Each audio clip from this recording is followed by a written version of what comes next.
계신 하나님, 참으로 우리 인생이 삶의 여정을 보면 사도 바울이 고백한 것처럼 본질상 진노의 자녀이며 하나님과 함께 할 수 있는 삶을 누릴 수 있는 어떤 틈도 없는 그런 존재임을 분명히 확인합니다. 그러므로 하나님의 은혜가 크고 놀라워 어쩔 줄 모르고 살 수밖에 없는 우리 삶의 여정도 있음을 확인합니다.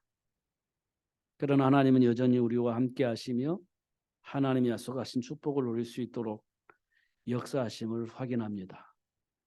오늘 그 하나님을 찬양합니다. 오늘 그 하나님께 기도하며 하나님이 주신 축복을 누리기를 원하여 말씀을 듣기를 원합니다. 이 시간 하나님이 주신 말씀이 내 안에 잘 박힌 모처럼 박히게 하여 주시고 하나님의 영광이 걸리는 축복의 삶이 될 수 있도록 역사하여 주옵소서.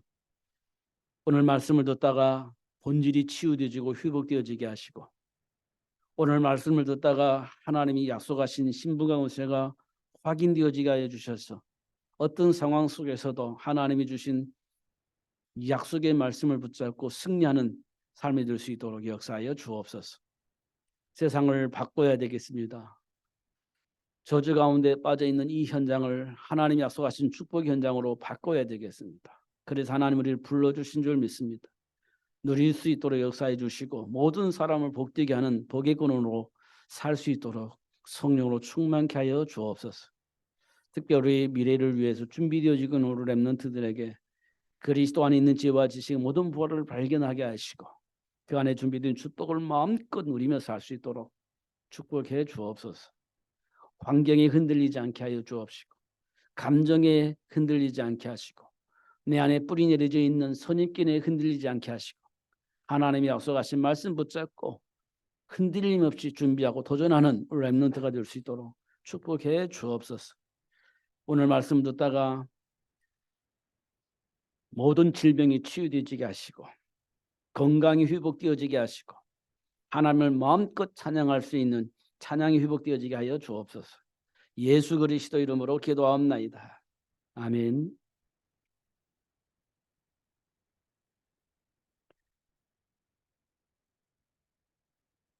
우리 인생을 보면 크게 보면 두 가지인 것 같습니다. 첫째는 성공하는 겁니다. 어떻게 하면 성공할 것인가? 이것이 나도 모르게 내 안에 무의식 속에 뿌리 내려져 있는 것 같습니다. 그리고 두 번째, 삶의 이유가 있습니다. 내가 원하는 것, 내가 원하는 삶, 마음껏 살았으면 좋겠다라고 하는 마음이 있는 것 같습니다. 그래서 내가 원하는 대로 살아야 되겠는데 그렇게 되지 않으면 우리에게 나타나는 반응이 있습니다. 그걸 보고 우리는 스트레스라 이렇게 얘기를 합니다. 이 땅의 모든 사람들은 다 가지고 있는 겁니다. 그 이유를 보면 내가 생각하고 있는 그 삶을 살 수 없을 때 받는 것입니다. 그걸 보고 우리는 스트레스라고 합니다. 그러면 성공은 언제 오고 내가 원하는 삶은 언제 오는가?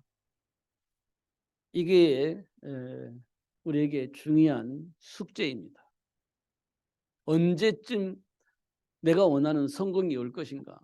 언제쯤이면 내가 하고 싶은 대로 살 수 있는 시간표가 오게 될 것인가? 아니면 어떻게 하면 그게 내게 오는 것인가? 라는 것도 우리에게 주어져 있는 숙제입니다. 그러면 우리가 원하는 대로 성공이라는 게 있다는 거잖아요. 없는 게 아니고 있는 거잖아요. 그리고 내가 하고 싶은 대로 살아가도록 되어져 있는 것이 우리 인간이잖아요. 사실 우리가 하고 싶은 대로 살 수 있도록 하나님 축복하셨어요. 성경에 보면 네가 마음대로 해도 돼 이렇게 돼 있어요. 다만 하나님을 떠나면 안 돼. 이게 조건이에요. 우리는 모든 걸 할 수 있어요. 마음대로 선택하면서 할 수 있어요. 그러나 하나님을 떠나면 안 돼. 이게 인간의 정체성입니다. 그러면 성공도 우리에게 있다는 거고 우리가 원하는 대로 내가 하고 싶은 대로 사는 것도 우리에게 와 있는 거예요. 있는 거예요. 그런데요. 하나님과 상관이 없는 하나님을 떠나면서까지라도 우리가 성공한다면 그 길을 가겠다. 하나님을 떠나면서라도 내가 하고 싶은 대로 살 수 있다면 그 길을 가겠다. 이게 우리 안에 있는 겁니다. 있어서는 안 되는 것이 우리 안에 있는 거예요. 우리 안에 들어와서는 안 되는 것이 있는데 그것이 이미 우리 안에 들어와 있습니다. 그런 것들이 우리 생각과 마음을 주장하고 있어요. 하나님의 말씀이 들어와야 되는데 못 들어와. 이미 다른 것이 내 생각과 마음을 지배하고 있기 때문에 하나님의 말씀을 받아들일 수 있는 힘이 없는 겁니다. 그런데 우리는 성공하고 싶은 거예요. 그런데 내가 하고 싶은 대로 살고 싶은 거예요. 그런데 하나님을 떠나면 안 되는데 이미 떠나버렸어. 그 가운데 성공이라는 것이 나에게 도움이 되냐? 도움이 안 돼요. 그것 때문에 하나님 못 만납니다. 내가 하고 싶은 대로 할 수 있는 축복이 내게 와 있어. 그게 나에게 도움이 되냐? 도움이 안 돼요. 왜냐? 그것 때문에 하나님을 만날 수 없기 때문에 그렇습니다. 소돔과 고모라를 보세요. 내가 하고 싶은 대로 마음대로 할 수 있는 축복이 와 있었습니다. 그러니까 하나님의 말씀을 못 들어요. 네피림 문화도 충분히 성공했습니다. 그 성공 때문에 하나님의 말씀을 못 듣습니다. 결국 하나님과 함께하는 것이 우리 인생의 가장 중요한 복인데 그 복을 놓쳐버리는 일들이 우리 삶 속에서 발생을 하는 겁니다. 그런 것들이 삶 속에서 일어나는 많은 문제들입니다. 하나님을 떠나면서부터 발생된 문제들, 이게 우리 삶 속에 많이 일어납니다. 인격적으로 보면 도대체 이해할 수 없는 일들이 벌어지죠. 사건들이 벌어지는 겁니다. 그런데 우리는 뭐라고 말을 하냐면 그 사람의 인격에 문제가 있다라고 생각을 하는 겁니다. 인격을 정상적으로 돌리면 된다라고 생각을 하는 겁니다. 그러니까 그럴 만한 교육 시스템이 우리에게 있어야 된다. 정의롭게 살 수 있는 인격을 가진 사람, 능력을 누리면서 세상을 도울 수 있는 인격을 가지고 있는 사람, 조금 허물이 있다 할지라도 그를 감싸 안을 수 있는 사랑의 마음을 가지고 있는 사람들, 그러면서도 미래를 준비하면서 도전할 수 있도록 도울 수 있는 그런 교육 시스템이 우리에게 절대 필요하다. 맞잖아요. 근데 그렇게 교육을 하면 우리는 싫어해요. 왜냐하면요. 내가 구속받는 것처럼 느껴지니까. 싫어합니다. 왜냐고요? 내가 하고 싶은 것이 있는데 그거 하지 못하게 하고 이거 하게 하려고 하니까 싫어합니다. 그러면 그 교육 시스템이 무너지는 거예요. 잘 확인해 보세요. 하나님이 원하시는 인격을 가지고 살 수 있도록 교육을 시키려고 하는데 그 교육은 안 받고 싶은 거예요. 그냥 나를 자유롭게 놔줬으면 좋겠어요. 내가 하고 싶은 대로 마음껏 하면서 살 수 있도록 나를 해방시켜 주셨으면 좋겠어요. 나를 가두리에 가둬놓고 나를 훈련시키는 거 나 싫어. 이게 우리가 가지고 있는 생각들입니다. 그렇다면요. 세상은 정의로워지겠어요? 절대 정의롭지 않습니다. 능력을 가지고 사람을 도울 수 있을까요? 그렇지 않습니다. 능력을 가지고 사람들을 괴롭히는 겁니다. 사랑을 한다고요? 아니에요. 쾌락으로 이 세상을 몰고 가게 될 겁니다. 미래를 준비한다고? 아니요. 사기꾼들이 이 세상에 범람하게 될 겁니다. 왜냐고요? 하나님과 함께 하지 않으면 그래요. 하나님과 함께하는 삶이 무너지면 이 세상은 반드시 그렇게 타락이 되어지게 되는 겁니다. 어쩔 수가 없는 거예요. 왜냐? 마귀는 타락의 존재예요. 마귀는 우리를 정상적인 삶을 살 수 없도록 만드는 존재예요. 이 세상을 파괴시키는 존재예요. 그가 그런 사단이 이 세상을 지배하도록 내버려 두면 이 세상은요 반드시 망하게 됩니다. 소돔과 고모라가 망하듯이 창세기 6장에 기록된 네피림 문화가 망하듯이 반드시 망하는 날이 오게 되어집니다. 그렇기 때문에 그런 세상을 바꿀 수 있도록 하나님께서 우리에게 주신 축복이 있어요. 그게 렘넌트 운동입니다. 그게 렘넌트 운동이에요. 생육하고 번성하여 땅에 충만하라. 그래서 그 일이 이루어질 수 있도록 남자와 여자를 창조하시고 남자와 여자를 통하여 세계를 복음할 수 있는 렘넌트를 양육할 수 있도록 생육할 수 있도록 그렇게 축복을 하신 것입니다. 그러고 보니까 아 내가 남자로 태어난 이유가 있구나. 내가 여자로 태어난 이유가 있구나.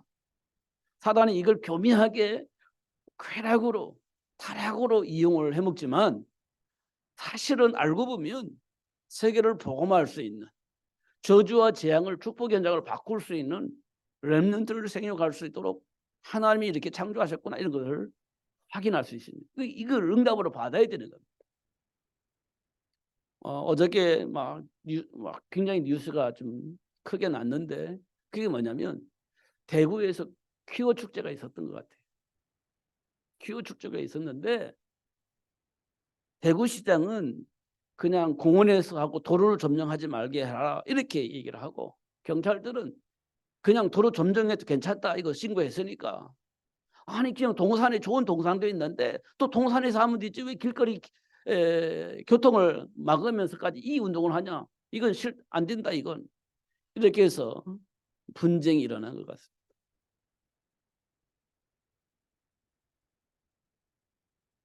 이 퀴어 축제가 그냥 축제 이게 아닙니다.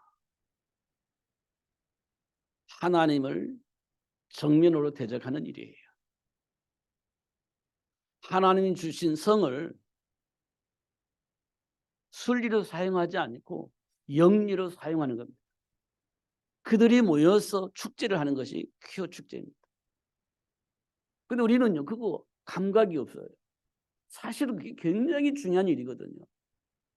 이게 문화가 되어지고 해마다 일어나고 이게 확산되어지면 어떤 일이 벌어질까요? 우리 렘넌트들이요 완전히 망하는 겁니다. 정신 상태가 영혼 상태가 완전히 무너지는 겁니다. 근데 그게 지금 우리나라에 자리 잡고 있는 겁니다. 근데 우리는 반응을 하지 않아요. 놀라운 일입니다. 그 증거가 뭐냐? 성경에 있는 거예요. 성경에도 성을 순리로 사용하지 않고 영리로 사용한다. 이렇게 기록되어 있어요. 이 말은 뭐냐?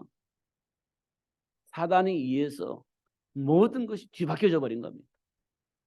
이런 것들을 우리가 확인할 수 있습니다. 그럼 이 세상을 바꿔야 되잖아요. 근데 안 바뀌어집니다.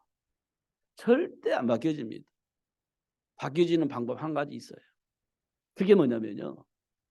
하나님의 계획 속에서 렘넌트들을 만들어내는 거예요. 생육하고 번성하여 땅에 충만해지면 정치인들이 일단 그런 거 하네요. 왜냐?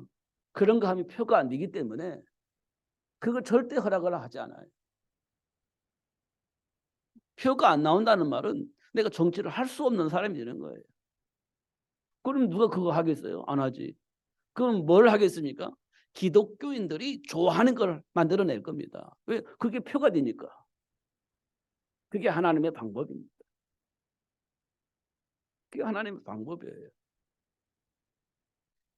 출애굽을 위해서 하나님이 준비한 게 뭡니까? 모세를 준비하는 거예요. 모세를 통해서 출애굽이 되어지니까 모세 준비하면 끝입니다. 그게 생육의 복입니다. 어려운가요? 아니요. 너무 쉬운 겁니다. 사실은 너무 쉬운 거예요. 왜냐? 언약 안에서 우리가 자녀를 많이 낳으면 돼요. 그래서 그 안에서 아이들 잘 키우면 되는 겁니다. 그러면 어느 날 세상은 바뀌게 될 겁니다. 너무너무 쉬운 방법이에요. 막 쌓을 필요도 없어요. 옳고 그르고 분별하고 막 그렇게 할 필요가 없어요. 하나님 주신 축복 안에서 아이를 많이 낳아서 그 안에서 키우기만 하면 되는 겁니다. 그것을 뿌리내리기만 하면 되는 거예요.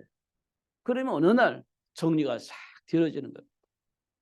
그게 하나님이 주신 생육의 복입니다. 근데 환경 나보니까 누구를 만나서 어떻게 살아? 나 안 할래. 아기를 낳으면 나 힘들 건데 나 안 낳을래. 이게 이제 문제가 되는 겁니다.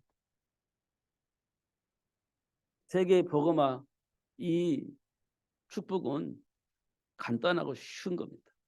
정말 간단하고 쉬운 거예요. 근데 환경은 쉽지 않습니다. 그걸 넘어설 수 있는 복을 우리가 하나님께로부터 받아야 됩니다. 굉장히 중요한 겁니다. 정체성을 잃어버린 인간의 현장을 보면 해결할 수 없는 삶의 문제들이 너무나 많아요. 정체성을 잃어버린 인간의 삶의 현장을 보면 해결할 수 없는 문제들, 감당할 수 없는 문제들 너무나 많습니다. 그로 인해서 우리가 스트레스를 너무 많이 받아요. 그러니까 나도 모르게 타락의 문화 속에 말려 들어가는 겁니다. 나도 스트레스 벗어나야 되니까. 그 스트레스를 어떻게 벗어나요? 세상 문화 속에 말려 들어가야 스트레스 푼다라고 생각을 하는 겁니다. 그럼 어떻게 되겠어요? 내 인생 망가지는 겁니다. 그게 사탄의 유혹입니다. 스트레스 받은 거 풀어야 되잖아요. 그 푸는 방법으로 사단이 만든 문화가 있습니다. 그게 타락입니다. 결국 망하게 될 거잖아요. 그럼 뭐 합니까? 내 인생은 왜 그럴까라는 질문을 하게 되어집니다. 그러면서 나도 모르게 우상을 숭배할 수밖에 없는 현장으로 바뀌게 되어지는 겁니다. 처음부터 우상 숭배하는 사람 없어요. 우상을 숭배할 수밖에 없는 환경이 만들어지니까 나도 모르게 그 환경으로 들어가는 겁니다. 저 많은 귀신 들린 자에게 내가 가서 그 사람에게 전 볼 만한 마음이 없어요. 그런데 그런 환경이 되어지면 귀신 들린 무당한테 가서 내 인생을 점치게 되어지는 일이 벌어지는 겁니다. 이게 정체성을 잃어버린 사람들에게 나타나는 반응들이에요.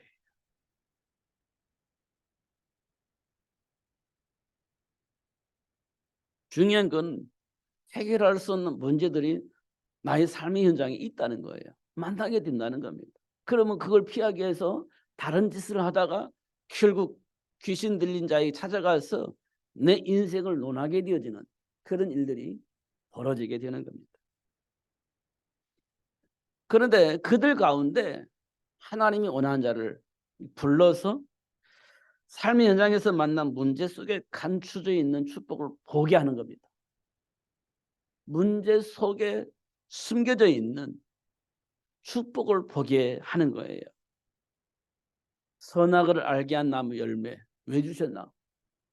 그게 문제의 시작인 것처럼 보여졌는데 문제의 원인을 발견하게 하고 하나님 준비한 축복을 보게 하는 그런 통로가 되어지는 겁니다. 이걸 왜 주셨는지 몰랐는데 창세기 3장 사건이 벌어지고 난 이후에 그때 그래서 하나님께서 이런 말씀을 주셨구나라고는 응답을 받아요. 누가 받아요? 하나님께로부터 부름을 받은 자들이 비로소 응답을 받는 거야. 그때 그랬구나 이렇게. 그런데 여전히 우리 삶 속에서는 자꾸만 하나님과 함께 하지 않는 다른 삶을 살게 만드는 겁니다. 아는데 또 휘말리는 거예요.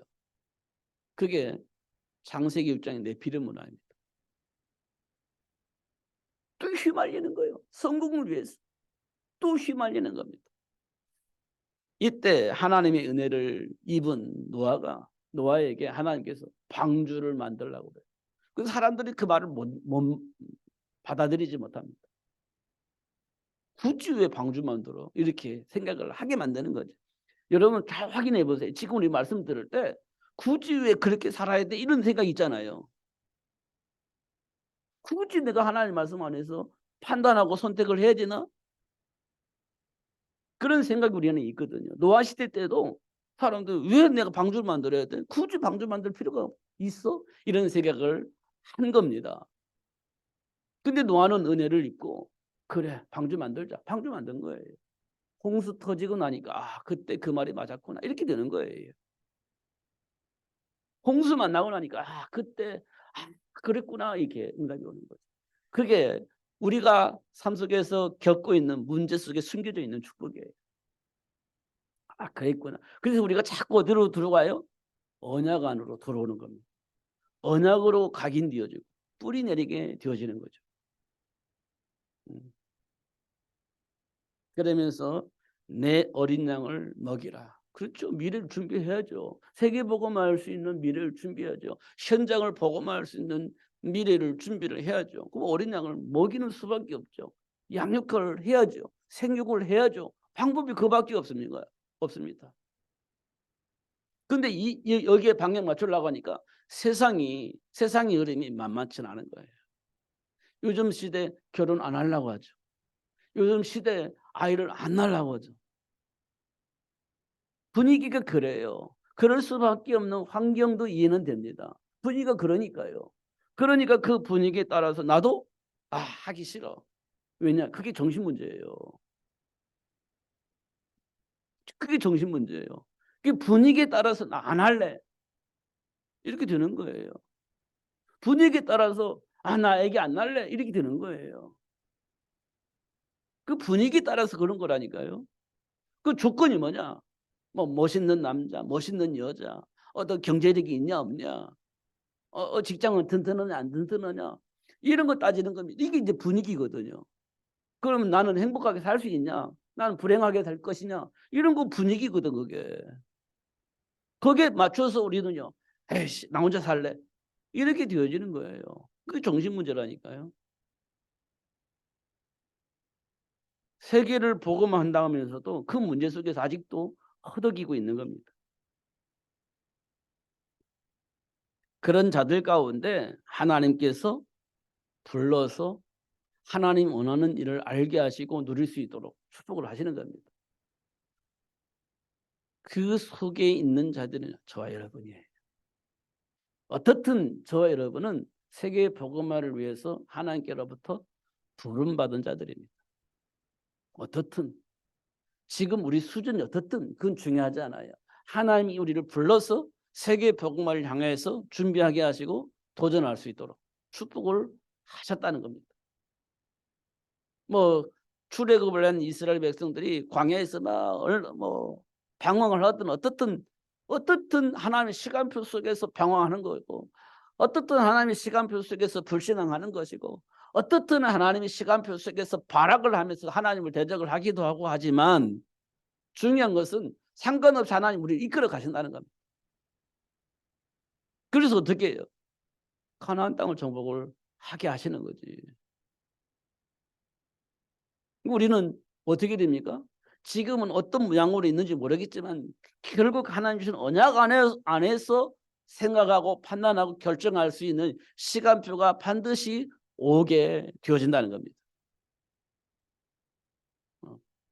그렇게 되어지게 된다는 거예요. 기근으로 삶의 한계를 만난 아브라함이 애굽으로 가잖아요. 근데 굳이 하나님 찾아가서 불러냅니다. 그 풍요를 줘 가지고 갈등하게 하잖아요. 굳이 하나님께서 아브라함 찾아와서 하나님과 함께한 축복이 무엇인지 알게 하셔서 다 양보하고 하나님 편에 서게 하시는 겁니다. 이게 하나님이 하시는 일이지. 아브라함이 그런 선택을 할 수 있는 조건이 없어요. 그런 생각이 없습니다. 근데 하나님이 굳이 그렇게 하셔서 복의 근원이 되어지도록 축복을 하신 겁니다. 확인해 보세요. 자기 마누라를 동생으로 말하고 애굽 왕 바로에게 첩으로 줬잖아요. 그런 존재예요, 아브라함이. 그런데 그런 아브라함을 복의 근원이 되어줄 수 있도록 축복하셨잖아요. 지금 우리 환경이 어떻든 간에 하나님께로부터 부름을 받아서 그 복을 받을 수 있도록 역사하시는 시간표 속에 지금 우리가 있다는 것을 꼭 확인을 해야 됩니다. 낙심하고 좌절할 필요가 없고 율법으로 정죄할 필요가 없어요. 당할 필요도 없어요. 그냥 가는 겁니다. 언약 안에서. 노예의 신분이 된 요셉이요. 어떻게 살았죠? 하나님과의 소통을 끊지 않았어요. 원망하고 불평하고 하나님과 관계 끝 이렇게 하지 않았어요. 아침에 일찍 일어나서 하나님과 소통하고 일 끝나고 죽을 지경인데 그때 하나님과 소통하면서 하나님과의 관계를 절대 끊지 않았습니다. 감정상으로도 끊지 않았어요. 육신적으로도 끊지 않았어요. 하나님과 소통이 지속되어졌습니다. 그래서 하나님은 요셉을 형통하게 하셨습니다. 요셉이 형통하게 되어지니까 어떤 일이 벌어졌습니까? 분위기가 달라졌어요. 보디발의 집의 분위기가 달라진 겁니다. 요셉 한 사람이 하나님과 소통하면서 하나님께로부터 준비된 축복 속에서 형통하게 되어지니까 분위기가 달라져요. 그게 하나님이 주신 축복입니다. 저와 여러분이 하나님의 배경을 가지고 누리고 있으면 여러분이 환경이 어떻든 간에 환경이 바뀌게 될 겁니다. 그게 분위기예요. 그러려면 내가 창조주 하나님의 배경을 누릴 때 그게 가능한 거예요. 왜냐? 사단이 더 이상 이간질을 할 수 없는 상황이 벌어졌기 때문에 분위기가 달라지지. 서로 이간질하고 서로 욕심부리고 서로 사기치려고 거짓말하고 그런 분위기가 올 수가 없어요. 사단이 더 이상 역사할 수가 없으니까. 분위기가 달라지는 겁니다. 알고 보니까 예수 믿는 나로 인하여서 그 분위기가 바뀌어지는 거예요. 요셉이 그랬어요. 저와 여러분이 그렇게 되어져야 되는 겁니다. 그렇게 되어지도록 하나님 축복할 거예요. 그러니까 그리스도 안에 있는 사랑을 내가 느껴야 돼. 옳고 그름이 아니라 하나님 주신 축복을 내가 알고 있어야 돼. 그러면 그런 분위기가 만들어지는 거예요. 왜요? 사단이 더 이상 이간질할 수가 없기 때문에 그런 분위기가 만들어지는 겁니다. 그리스도를 알고 난 이후에 바울의 현장을 봐보세요. 수많은 문제가 있어요. 바울에는요 수많은 문제가 있어요. 사실 우리가 육신적으로 보면 바울은요 예수를 안 만나면 인생은 더 좋을 수 있어요. 바울이 예수 안 만났더라면 바울의 인생은요 확 펴지는 겁니다. 누구도 따라올 수 없는 조건과 배경을 가지고 있기 때문에 그 앞길을 누구도 막을 수가 없어요. 활짝 피는 거예요. 근데 그런 바울이 예수를 만나버렸어. 그러면 그 활짝 핀 그 앞길이요 완전히 닫혀버리는 거예요. 완전히 닫혀요. 그럼 무슨 일이 벌어집니까? 수많은 문제와 공격들이 사도 바울에게 나타나는 거예요. 예수를 안 만날 때는 바울을 누구 공격할 수가 없었고 감히 대적할 수 있는 사람이 없었는데 예수를 만난 이후에 수많은 사람들이 공격해 오는 거예요, 바울을.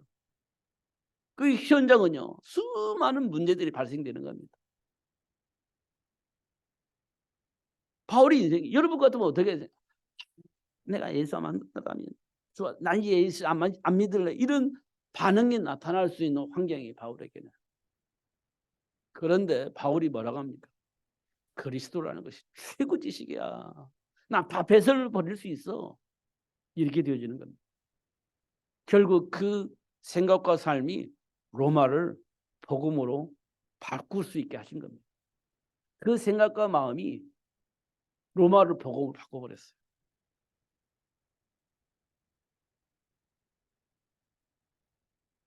하나님이 그렇게 하시는 겁니다. 우리 환경이, 우리가 가지고 있는 배경이 우리가 가지고 있는 세 가지 기준이 어떤지 모르겠습니다만 이미 저와 여러분은 하나님께 잡혀버렸습니다. 하나님이 이끌으시는 대로 끌려가야만 되는 그런 인생이 되어버렸습니다.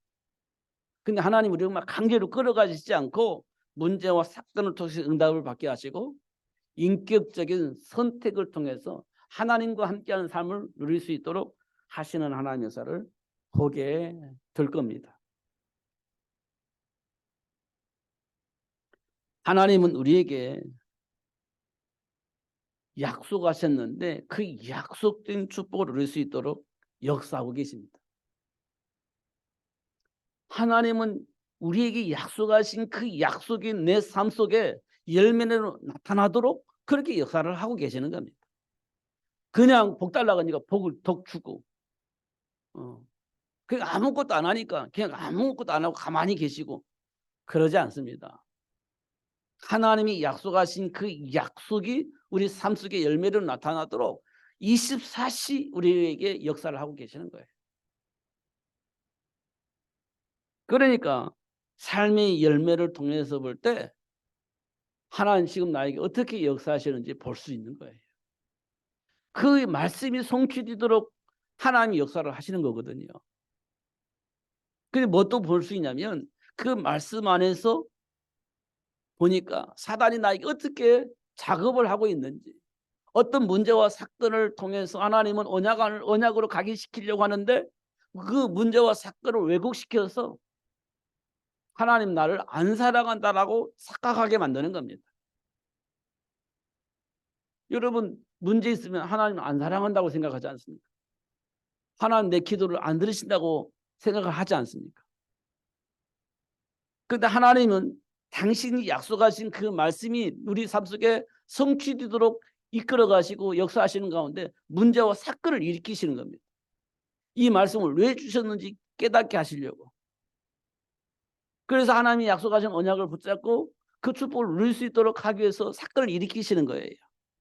그런데 사단은 하나님도 안 사랑해. 밥 문제 주잖아. 사건이 일어나잖아. 그러다 그 문제 해결도 안 해주시잖아.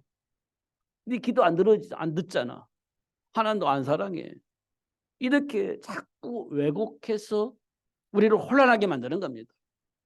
이런 것까지도 하나님은 다 알고 계시기 때문에 그렇게 하시는 것을 확인할 수 있어요. 자, 건강한 자에게 의사가 필요할까요? 안 필요해요. 의사는 누가 필요할까요? 내 몸에 문제가 생긴 사람이 의사가 필요한 거예요. 의사. 내게 의사가 왜 필요해요? 내 몸에 문제가 있으니 의사가 필요한 거예요. 이걸 예수님께서 말씀하신 거예요. 나는 이 땅에 왜 왔느냐? 건강하지 않는 그들을 치유하려고 왔어. 이게 예수님이 하신 말씀이에요. 여러분 건강하지 않기 때문에 예수님이 필요한 거예요. 치유받아야 되기 때문에 예수님이 오신 거예요. 그렇기 때문에 여러분 문제 있는 거 얼마나 감사한 일이에요. 예수 만날 수 있으니까. 그잖아요. 근데 나는 아무 문제 없어. 그럼 예수가 안 필요한 거예요. 문제 있는데 없다라고 착각을 하는 거예요. 근데 나중에 어떻게 해요? 죽어요. 문제 때문에. 예수 만나면 되는데 안 만나. 난 문제 없으니까. 이렇게 되어지는 겁니다. 그러면서 노예 생활을 해서 해방되어지는 비밀이 있습니다. 막 역사가 일어나서 애굽을 이기면 노예에서 해방되어지는 것처럼 착각을 합니다. 애굽을 이겨먹으면 해결되지. 맞습니다. 이겨먹으면 해결을 할 수 있습니다. 근데 이겨먹을 수 있는 힘이 없어요. 이겨먹을 수 있는 힘이 없어요. 이겨먹으면 해결된다라고 생각을 하고 이겨먹으려고 힘을 다했는데 이겨먹을 수가 없어요. 해방 못 되는 거지. 이론적으로는 맞아. 이겨먹으면 되는 거니까. 근데 이겨먹을 수 있는 힘이 없는 거예요. 그러면 안 되는 거지. 10가지 기적이 일어났습니다. 안 돼요. 언제 해방되냐? 희생제물의 어린 양이 피를 발랐을 때. 희생제물 어린 양이 피를 발랐을 때. 우리가 사단의 올무에서 언제 빠져나옵니까? 십자가에서 예수님이 피 흘리셨을 때 해방되는 겁니다. 피 흘리셨을 때 해방되어지는 겁니다. 근데 우리는 착각을 합니다. 이겨 먹으면 되는 거예요. 이겨 먹으면 안 되는 겁니다. 근데 이겨 먹으면 된다는 이 생각을 우리는 못 버려요. 이겨 먹어야 이기는 거니까. 그 생각이 안 바뀌니까 그리스도가 내게 힘이 되지 않습니다. 그리스도가 내게 답이 되어줘야 되는 답이 되지 않아요. 왜냐? 이겨 먹어야 되는 것이지 그리스도 가지고 되겠냐라는 생각이 우리 안에 있기 때문에 안 되는 겁니다. 그래서 하나님께서 10가지 기적을 애굽에 일으켰는데 언제 해방되냐 노예에서 희생제물 어린 양 피를 문설주에 발랐을 때 그때 출애굽이 되어지는 것들을 확인할 수 있습니다. 결국 우리는 삶 속에서 많은 체질들이 나옵니다. 체질들. 그 속에는 이념도 있고 그 속에는 나의 삶의 기준이 있고 많은 것들이 막 쏟아져 나옵니다. 체질들이 막 나오는 거지. 나름대로 경험한 거. 그런 것들이 나의 삶의 기준이 되어지고 막 나오는 겁니다. 이때 사도 바울이 고린도 지역에 있는 사람들에게 말씀하셨습니다. 너희 안에 누가 계시냐? 보혜사 성령 하나님이 너와 함께 계시지 않느냐? 성령 삼고 계시지 않느냐? 너 그거 몰라? 이렇게 말씀을 하십니다. 이 말은 뭘 의미하느냐면 하나님의 자녀라는 거예요. 하나님이 함께 계신다는 거예요. 그것 때문에 뭐 우상 숭배하고 우상 제물 먹고 뭐 이런 것 때문에 망할 수 있는 그런 존재가 아니라는 겁니다. 우리는 이미 하나님 우리 몸을 성전 삼고 계시기 때문에 우리는 그 어떤 것을 가지고도 망할 수 있는 존재가 아니다. 이걸 말씀해 주고 있는 겁니다. 근데 우리는 망할 것처럼 막 두려워서 막 퇴진이 나오는데 안 망해 이렇게 말씀을 하고 있는 겁니다.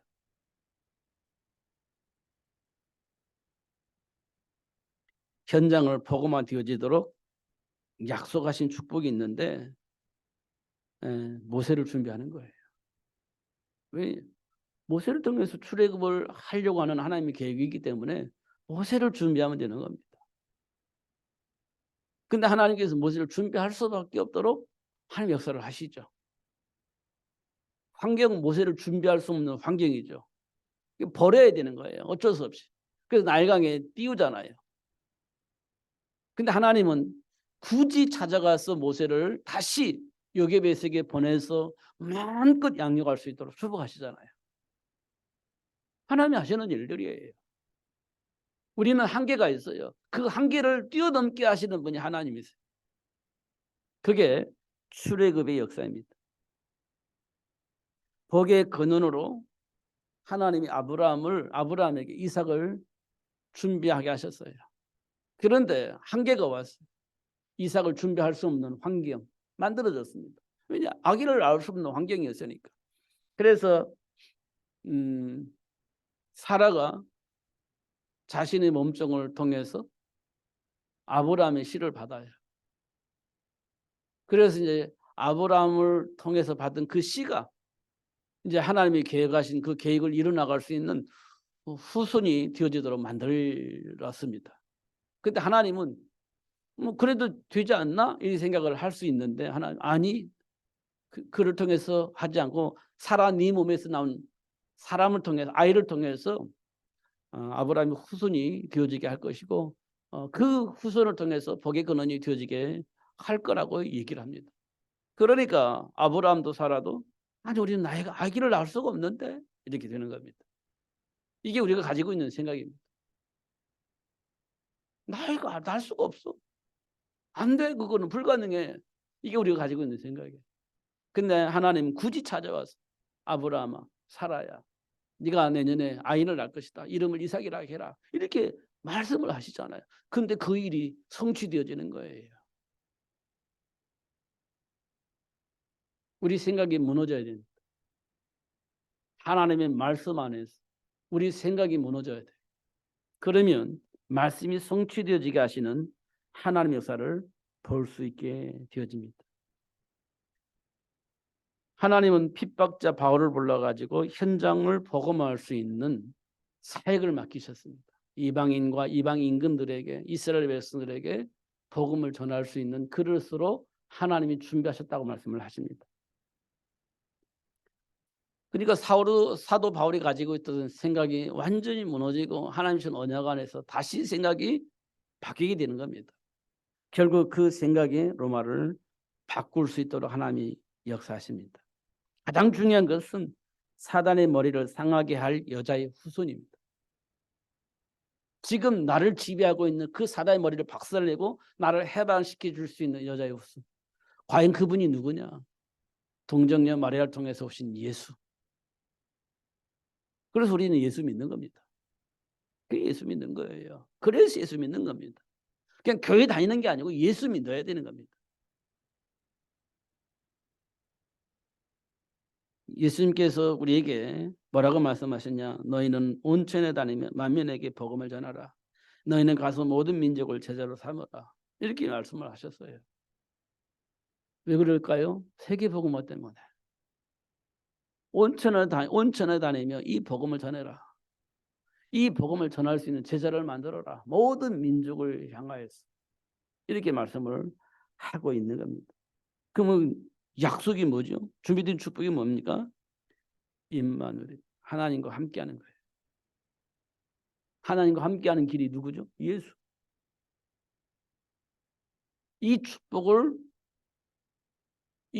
누릴 수 있는 렘넌트를 많이 만들어내라는 거예요. 생육하고 번성하의 땅에 충만하도록 만들어라. 이걸 렘넌트 운동이라고 합니다. 렘넌트 운동이에요. 그러면서 세계를 복음화할 수 있는 제자를 자꾸 만들어내라. 키워라. 이렇게 얘기를 하고 있는 겁니다. 그러면 세계 복음화가 되어지겠죠. 어려운 거예요? 어렵지 않은 거예요, 이것은. 근데 어렵게 느껴지는 것은 이미 내 생각과 마음을 사단이 지배하고 힘들어. 나는 못할 것 같은데. 이거 불신앙적인 부정적인 사고 속에서 나중심적인 사고 속에 있기 때문에 이게 이제 힘들어지게 보여지는 겁니다. 그 사단의 일을 멸하기 위해서 예수님이 오셨고 지와 사망의 법에 묶인 우리를 해방시켜 주신 겁니다. 그러면서 하나님께서 우리에게 주신 복이 뭡니까? 백배의 복, 샘의 근원을 발견할 수 있는 복, 약속된 축복을 누릴 수 있도록 하나님이 우리를 친히 인도하시고 역사하고 계시는 겁니다. 백배의 복을 준비해 놓으시고 그 복을 누릴 수 있도록 샘의 근원을 준비해 놓으시고 그 샘의 근원을 발견하여 누릴 수 있도록 하나님이 친히 우리에게 오셔서 인도하시고 역사하고 계신다. 그래서 결국은 그릇이 증인이 되어지도록 온천에 다니면서 땅끝까지 이르러 그리스도를 증거하는 증인으로 살 수 있도록 역사하시는 것을 확인할 수 있습니다. 이 복은요 이미 우리 삶의 현장에 준비되어져 있는 축복이에요. 그래서 뭐라고 말하냐? 수고하고 무거운 짐진 자들아 다 내게로 오라. 내가 너희를 쉬게 하리라. 이 말은 이미 다 준비해 놓으셨으니까 준비해 놓았으니까 와서 누리라는 겁니다. 수고해서 막 그걸 만들어내는 게 아니라 이 다음이 다 준비해 놓았어요. 와서 누리라는 겁니다. 이게 예수님이 우리를 초청하는 내용입니다. 수고하고 무거운 짐진 자들아 다 내게로 오라. 내가 너희를 쉬게 하리라. 이렇게 말씀하고 있습니다. 이 쉼의 비밀, 그리스도 안에 있는 축복 확인하시고 누리시면서 승리하시는 여러분들 되기를 예수님의 이름으로 축복합니다. 기도하겠습니다. 살아계신 하나님 아버지 감사합니다. 오늘도 최고의 복을 알게 하시고 누릴 수 있도록 축복해 주심을 감사합니다. 놓치지 않고 누릴 수 있도록 성령으로 충만하게 해 주시고 가르쳐 주시고 생각나게 해 주셔서 결코 사단의 왜곡에 왜곡당하지 않고 하나님이 약속하신 축복을 누리며 살 수 있도록 축복해 주옵소서. 예수님 이름으로 기도하옵나이다. 아멘.